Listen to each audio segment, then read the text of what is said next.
I think the layoff was good, only because I had a camp right before this camp. You know, I think if I wouldn't have had a camp right before this camp, maybe the layoff wouldn't be so good. But I had a camp, and I was just a couple weeks from a fight with Daniel O'Connor, so kind of went through the whole preparation, the whole process of weight already and whatnot. And then, you know, I got real sharp, and then, you know, the fight fell through because I got cut.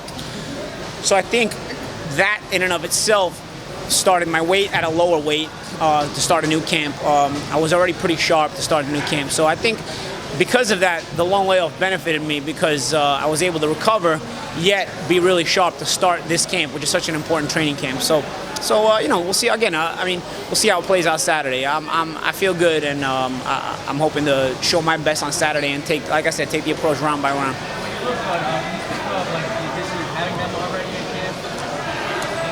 Well, no. Listen, I don't think you can increase power. I mean, I think everybody's obsessed with you can increase power, but I don't think you can, you know.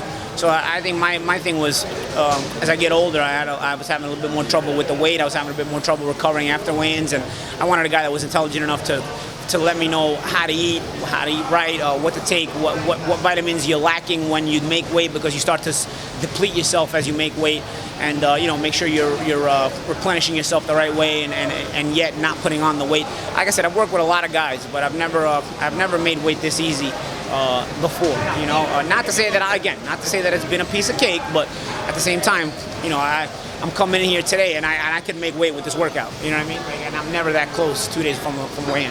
Paulie, with the addition of Memo, what exactly was it that caused you to include him? Obviously, with you being as vocal as you were with PEDs, you knew that this would cause some backlash. So how did you and your team sit down together and decide, yeah, let's just go with him and fuck everybody?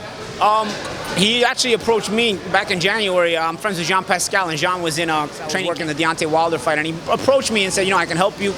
You know, let me work with you if you're thinking about it. And I was thinking about fighting. I said, honestly, Angel, I was like, Memo, I'm not even thinking about fighting right now. You know, I mean, I've been a little bit in the gym, but I'm not thinking about fighting right now.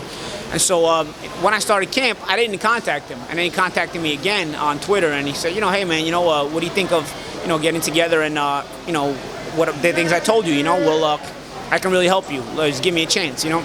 He said, you can do whatever drug testing you want. I say, he's like, you know, as a matter of fact, I tell you to do the random drug testing if you want to avoid the backlash. And I said, all right, let's meet up in Vegas. So we met up in Vegas on Mayweather Fight Week, and he put me through a couple of drills on the track and whatnot, and I liked some of the workouts.